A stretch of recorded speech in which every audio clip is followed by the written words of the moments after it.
Marcus Webb arrived in Asheville on a Tuesday in October, with a rental car, a camera bag, and a 6-day window to shoot B-roll for a documentary on the Southern Appalachian folk revival. His producer had booked him a room at a place called the Ridgeline Inn, which turned out to be less an inn and more a converted Victorian house with 4 guest rooms and a breakfast table where strangers were apparently expected to make conversation at 7 in the morning. He was the only guest. The owner, a retired ceramicist named Don, pointed him toward the coffee and left him alone with it, which Marcus appreciated more than he could have said out loud.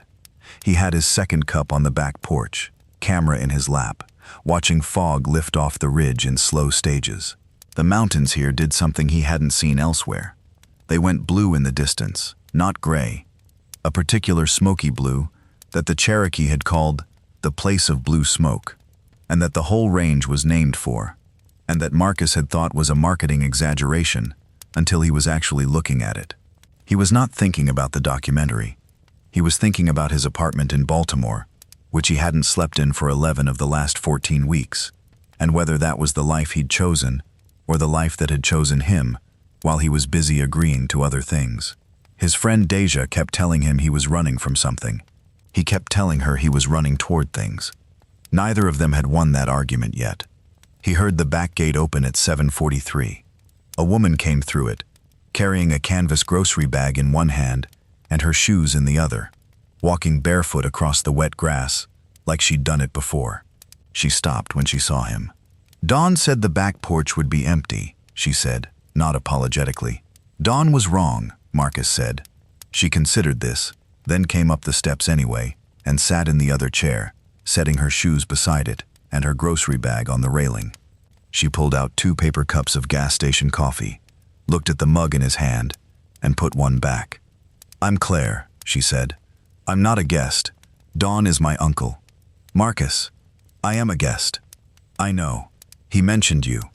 Documentary filmmaker. He mentioned me to you?" "Don mentions everyone to everyone. It's his primary hobby." She wrapped both hands around the paper cup, watching the same ridge he'd been watching. "What's the documentary about?" "Old-time music, fiddle traditions, shape note singing, Appalachian roots stuff. And you ended up here for that. Asheville's a good hub. Day trips from here reach most of the county seats where the real players still live." She nodded, the nod of someone filing information rather than responding to it. Below the ridge, the town was starting to make its morning sounds. A delivery truck, someone's dog, a school bus working through its gears on the hill. "You're here early," he said. "This seems like a non-7:43 situation." She glanced at the grocery bag. "I couldn't sleep. Thought I'd make Don breakfast. He forgets to eat when he's in the studio." She paused.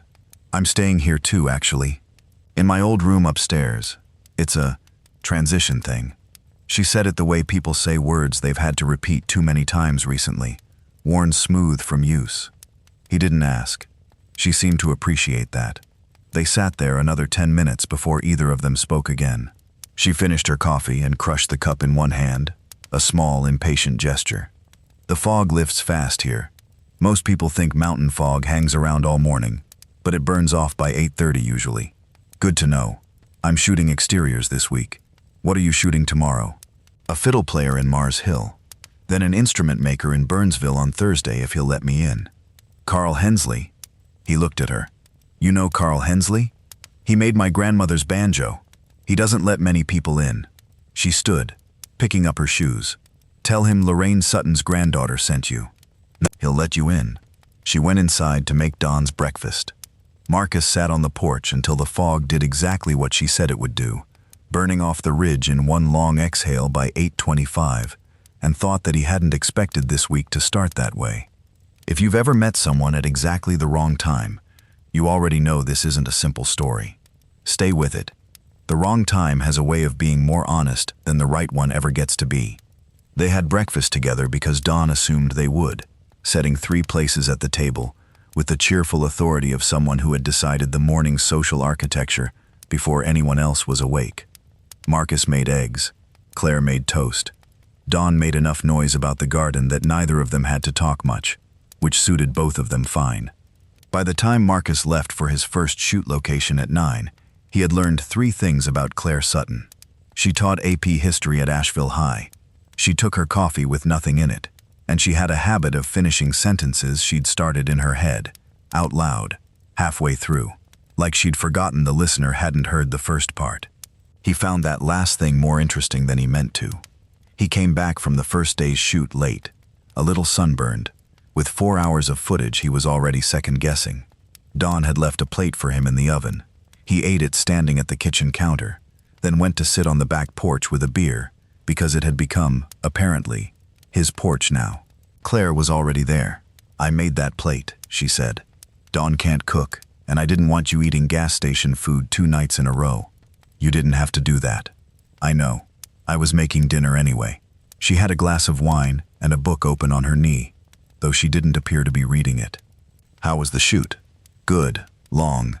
I drove out to a guy in Yancey County who plays the same fiddle his great-great-grandmother brought over from Scotland. He's 81, and he played for 3 hours straight, and told me afterward he was just warming up." Claire laughed. "It came out real. No performance to it. That's the thing about those old players. They don't think of it as a skill, it's just their whole nervous system. You know about old-time music? I grew up here. You absorb it whether you want to or not." She took a sip of her wine. "My grandmother played clawhammer banjo. She'd play at the kitchen table after dinner, and we'd all just sit there like we were watching TV. That's in the documentary. That exact thing. The kitchen table as living room. Sounds right." She turned the wine glass slowly in her hands. "What made you want to make films about things like this? Disappearing traditions?" He thought about it, which he didn't always do when people asked. "I grew up in a family that moved a lot. Military. So I never had the thing where you're from somewhere, where the place is in you. I think I kept filming other people's roots, because I was curious what that felt like from the inside."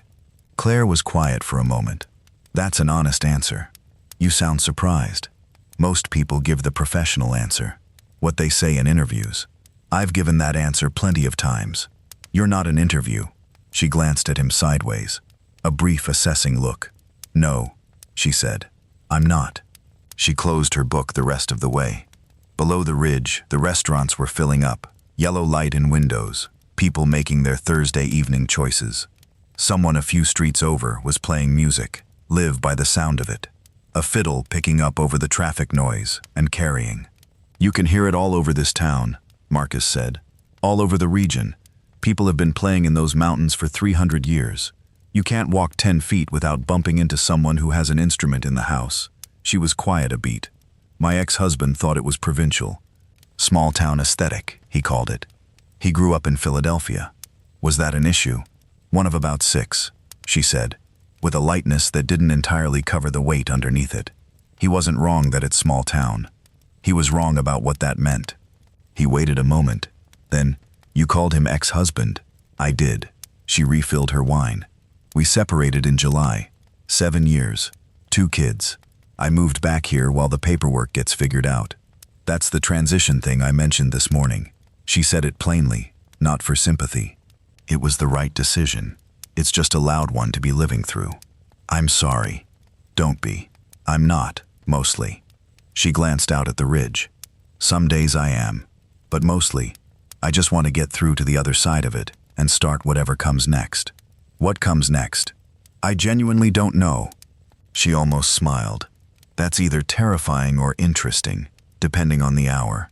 They sat there until the restaurant noise started thinning out and the fiddle down the street stopped mid-song, the way live music always stops, mid-thought, because the night ran out, not because the song was done. "Good night, Marcus," she said, standing. "Good night, Claire," he said, and watched her go inside, and sat there alone on the porch, thinking about a woman who knew the names of fiddle players and spoke plainly about hard things, and did not pretend that was a simple thing to have encountered on a Tuesday in October. He asked her Thursday if she wanted to come on a shoot. He didn't plan to ask. He was packing his camera bag at the kitchen table, and she walked through on her way to a school meeting that had been canceled, and the words came out before the reasoning caught up. "You don't have to," he added. "I know I don't have to." She set her bag down. "Where?" "Madison County. Woman named Eula Franks. She's 93, and she still calls dances at the Grange Hall once a month. I need someone to keep her company while I set up. She gets anxious when there are cameras around and nobody's talking to her. You need a people person. I need someone who actually likes people, which I'm only middling at. She went and got her jacket. Eula Franks lived at the end of a gravel road in a house that smelled like wood smoke and dried herbs, and she took to Claire within 30 seconds, grabbing her hand at the door and pulling her inside to show her a quilt she was finishing. Marcus set up his equipment slowly, listening to them talk. Claire asked questions that weren't leading, that were actually curious, and Eula answered them in long looping stories that went 3 generations back before they came forward again to the present. He filmed 2 hours of it.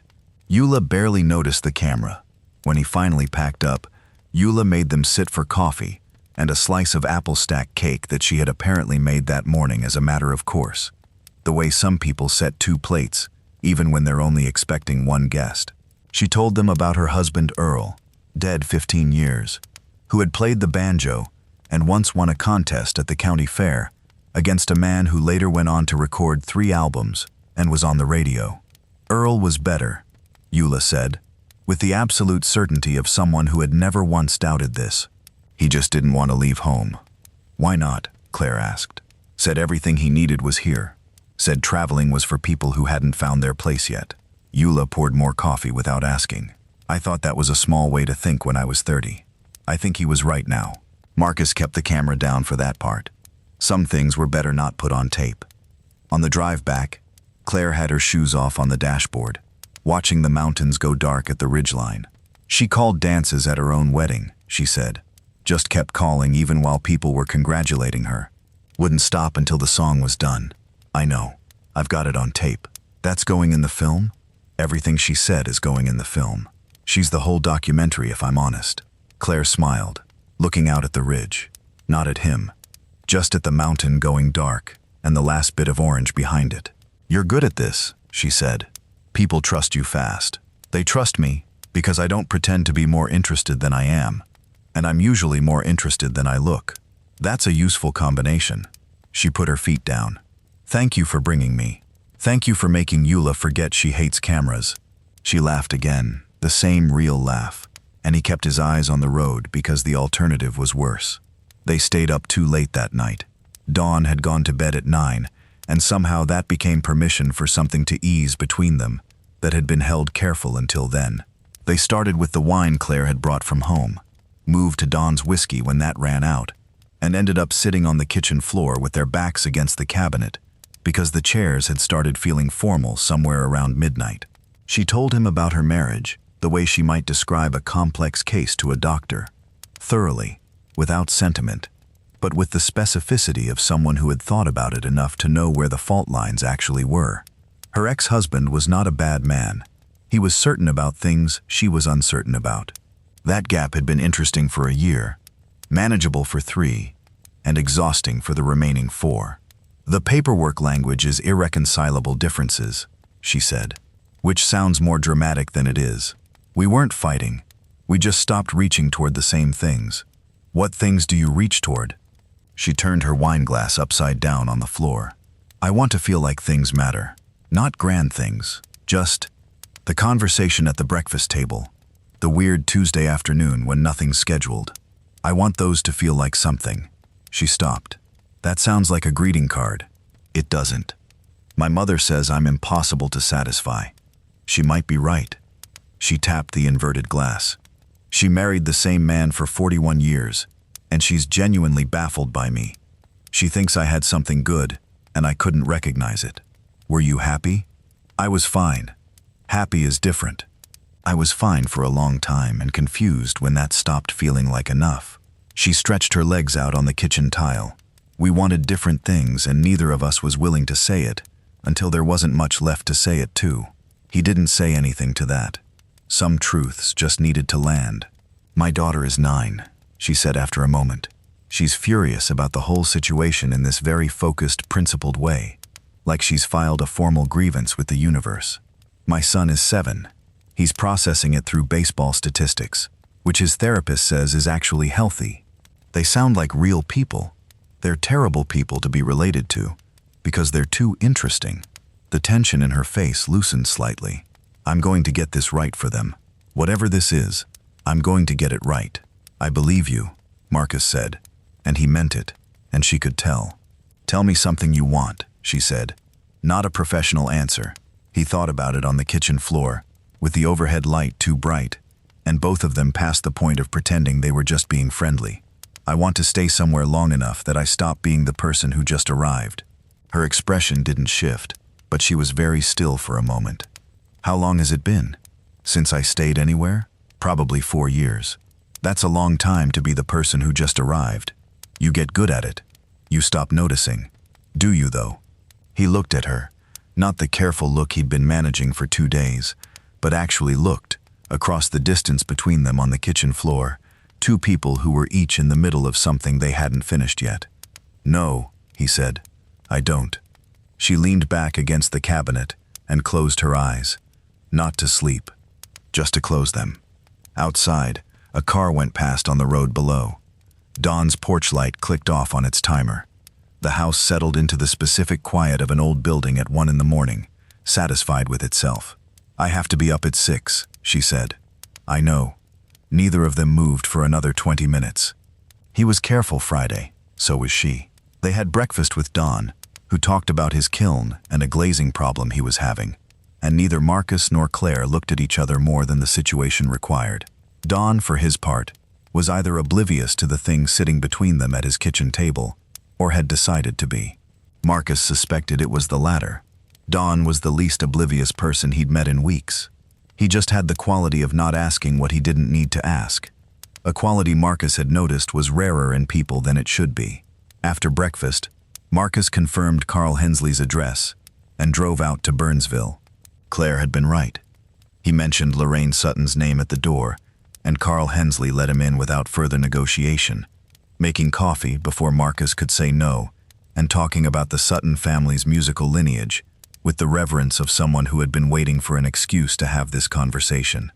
He was 78. He'd been making instruments for 50 years. He had 23 banjos hanging on one wall of his workshop, and could tell you the story of every one. Marcus filmed for 4 hours, and drove back with more material than he could use, and a nagging awareness that he kept framing shots the way Claire had described it the day before, the thing people do when they're not performing it. He shot in the late afternoon, a gospel choir rehearsal in a church basement in Weaverville, the sound of it filling the space in a way that made it hard to think about anything outside the room. He filmed for 2 more hours and drove back slower than he needed to. She was on the porch when he got back. She'd brought both their chairs closer to the railing without, he suspected, having decided to do it. How was the choir? She asked. Extraordinary. One of the women, she's maybe 60, she hit a note during the rehearsal, and the whole choir just stopped. Everybody stopped. She didn't even notice. She just kept going. That's what you're after, isn't it? The thing people do when they're not performing it. Yeah. She handed him a beer without being asked. He took it. You leave Sunday, she said. Sunday morning. Early. And then Baltimore. And then Baltimore. Then probably New Mexico in 3 weeks for the next thing. She picked at the label on her bottle. Do you ever miss a place after you leave it? All of them. Once I'm gone, I always think the next one would have been better if I'd stayed. He paused. First time I've said that out loud. She gave him a look. No, it isn't. No, he admitted. It isn't. It sounds lonely. It sounds like a choice I keep making, he said, which is different. She turned her head to look at him, and he met it this time, and they sat there in the October evening, with the ridge going blue behind the trees, and neither of them saying the thing that was sitting between them on the porch railing, like a third person. Marcus. I know, he said. I'm not. I can't. I know that too. She nodded slowly. Okay. They sat there another hour. The beer went warm. Below them, Asheville did its Friday evening thing. Restaurants and bars and people with somewhere specific to be, and the two of them up on the porch, with nowhere to be, except exactly where they were. He got up early and shot Blue Ridge Parkway overlooks in the mist, which he didn't need for the documentary, and both of them knew it. When he got back, she was making lunch, and she made enough for 2 without asking. They drove up to Max Patch in the afternoon, the bald summit, where you could see 5 mountain ranges on a clear day, and Saturday was clear. The road up was steeper than it looked on the map, gravel giving way to packed dirt, and when they stepped out at the trailhead, the wind hit immediately, cold and direct, coming off the balds from Tennessee. They hiked 15 minutes to the summit. There was no shade, no trees at all, just open meadow, rolling off in every direction, and the view going out farther than it seemed like it should. A few other hikers were scattered across the grass, keeping to themselves. They sat on the grass at the top, with the wind coming straight across, and ate gas station sandwiches because neither of them had thought to bring anything better. Claire had gotten 2 bags of chips and a pair of granola bars as an afterthought, and they split those too, watching the western ridge go from brown to amber in the afternoon light. "My students would love this," she said. "I'm always trying to explain how big the mountains actually are, and they don't believe me until they've stood somewhere high. What do you teach them about this place?" "Everything I can. Cherokee removal, the whole complicated history of the Appalachian region, how isolated these communities were for so long, and how that shaped the culture. The music is part of it." She looked out at the ridge. "Your documentary is essentially a history lesson, one that probably nobody will sit through in a classroom. You'd be surprised. I show documentaries. They pay attention when it's visual. I'll add you to my distribution list." He meant it lightly, and she heard it lightly, but they both also heard the other thing underneath it. The version where distribution list was a reason to stay in contact, and they both knew it. He took a photograph of her. He almost didn't. He had his camera out for the landscape, and she was sitting with her knees pulled up and her hair going sideways in the wind, looking at the western ridge with an expression that had nothing performed in it, and he raised the camera before he'd decided to and took the shot. She heard the shudder. "Was that me?" "Yeah, sorry, habit. Let me see." He showed her the screen. She looked at it for a long time, longer than people usually looked at photos of themselves. "I look like I'm trying to figure something out." "You do? Am I allowed to have that one? I'll send it to you when I get back to Baltimore." She handed the camera back. "Okay." They sat up there until the light started going sideways, then drove back, mostly quiet. Not the uncomfortable quiet of people who have nothing to say, but the other kind, where everything worth saying is already understood, and saying it out loud would only make it smaller. He had his bag packed by 5:30. He came downstairs at 6, and she was in the kitchen, already dressed, coffee made. "You didn't have to get up," he said. "I was awake." She handed him a cup. "Dawn makes terrible coffee. I've been fixing it every morning since I got here." "I know, I noticed." They stood in the kitchen while the coffee got drunk, both of them being careful. The house was still. Outside, Asheville was still dark, the ridge invisible against the sky, just the glow of the town below, and the occasional car working its way up the hill. "I'm a better person for this week," Marcus said.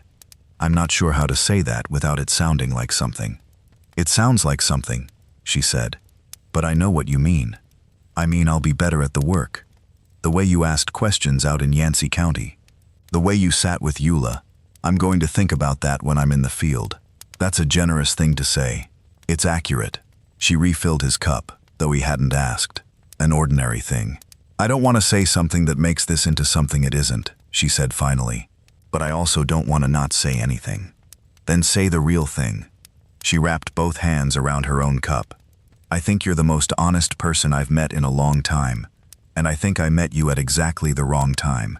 Both of those things are true, and I don't know what to do with that." "Nothing," he said. "You don't have to do anything with it. That's easier for you. You're the one leaving. I'm aware of that." He set his cup down. "Claire." She met his eyes. "I'm glad I was wrong about the porch." She almost smiled. "Not quite. Me too." He picked up his bag. She walked him to the door, and at the door they stood for a moment that could have gone differently and didn't. And then he was down the steps and loading his car in the gray-blue early morning, and when he pulled out, he didn't let himself look back. He told himself that was the clean version, the version where nobody did anything they'd have to account for. He told himself that was the right call. He believed about half of it. He came back through Asheville in November of 2024, passing through on the way to a shoot in Tennessee. He told himself it was the most efficient route. The interstate was arguably more efficient, but he told himself anyway. He'd thought about texting from the road 3 separate times, and talked himself out of it each time. He didn't have a script for what came after 2 years of silence. and he was better with cameras than with scripts. By the time he pulled off the highway at the Asheville exit, he decided to see Dawn, eat something that wasn't a gas station burrito, and not make it into anything more complicated than that. Dawn had a new guest and a new kiln glaze he'd finally gotten right, and he was happy to see Marcus in the way of someone who has too few complications and is glad when a simple one walks through the door. They had dinner.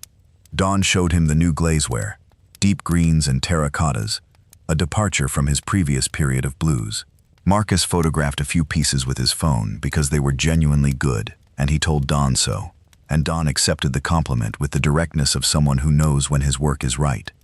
Marcus asked about Claire with enough casualness that Dawn answered without reading anything into it. She was still teaching. The divorce had finalized in the spring. She'd moved into a place downtown, her own place, first time in 8 years. The kids were with her most of the time. She seemed, Dawn said, like herself again, which was apparently something she'd stopped being for a while. Marcus sat with that over dinner and thought about what it meant to become yourself again after a long time of being something else, and whether he'd know what that looked like in his own life if it happened. He texted her that night from the back porch, sitting in the same chair, looking at the same ridge in November dark. "I'm in Asheville for one night. I owe you a photograph," she replied in 20 minutes. "I thought you forgot." "I didn't forget." A pause. Then, Dawn's porch. 7? He was there at 7. So was she. Same chairs, different jackets. Same fog, starting to collect at the base of the ridge. She looked settled in a way she hadn't 2 years ago. The unsettled quality gone out of her posture. She was someone who had built something solid in the last 24 months. Her own kitchen, her own schedule, her own version of those ordinary Tuesday afternoons she'd talked about on Dawn's kitchen floor. He could see it in how she sat. She wasn't waiting for anything to be resolved anymore. She also looked like someone who wasn't entirely sure what to do with a person who'd arrived before the foundation was fully in. They hadn't resolved it then. They weren't going to resolve it now. He understood that going in. He gave her the photograph, printed and framed, because he'd been carrying the digital file around for long enough that having it on his phone felt like a private thing he hadn't earned. She held it in her lap and looked at it for the same long time she'd looked at it on the mountain. "I remember this day," she said. "I know. I've thought about that weekend more than I should have. I thought about it too." She set the photograph against the railing where both of them could see it. Her, on Mac's patch, 2 years ago, trying to figure something out. The woman in the photograph and the woman next to him were different people, both recognizable as Claire, one still mid-becoming, and one arrived somewhere that looked like solid ground. "I'm in a different place now," she said, "which is good. My kids are good. My job is good. I have a kitchen I chose myself. That's really good, Claire. I'm not saying it's not." She ran her thumb along the edge of the frame. "I'm just saying, I don't know how to hold this alongside that. You're still someone who leaves. I'm still someone who can't. I don't think 2 years changed either of those things." "No," he said. "It didn't. So what do we do?" He leaned back and looked at the same ridge they'd been looking at since Tuesday morning, 2 Octobers ago. Fog and dark, and the particular blue of a mountain that keeps its distance no matter how long you look at it. "I think we have this evening," he said, "and I think that's what we've got." She was quiet for a long time. Not unhappy, just measuring something, the way she measured things, carefully, without rushing the answer. "Okay," she said finally. And the night went the way good evenings go when two people are being honest with each other about what they are and what they're not. And the ridge went full dark, and Dawn turned the porch light on from inside without coming out, which was his way of saying he knew someone was there and was leaving them alone. She drove home at 10:30. At the door of the inn, she picked up the photograph from where she'd left it on the porch railing, tucked it under her arm, and said goodnight the way she had 2 years ago. No fuss, just clear. He left the next morning before she was up. He didn't text. Neither did she. Somewhere on I-40 heading west, he thought about what she'd said. "I don't know how to hold this alongside that." He turned it over the way you turn something over when you've got 6 hours of highway ahead of you and nothing but radio stations fading in and out. He didn't have an answer. He suspected she didn't either. But she had the photograph now, and that felt like something. Not a beginning, not an ending, Just a proof that for 4 days in October, 2 years ago, there had been something true that neither of them had made up. That was what it was. He let it be that. Not every story knows what it is until it's already over. Stay with this channel. There's another one waiting.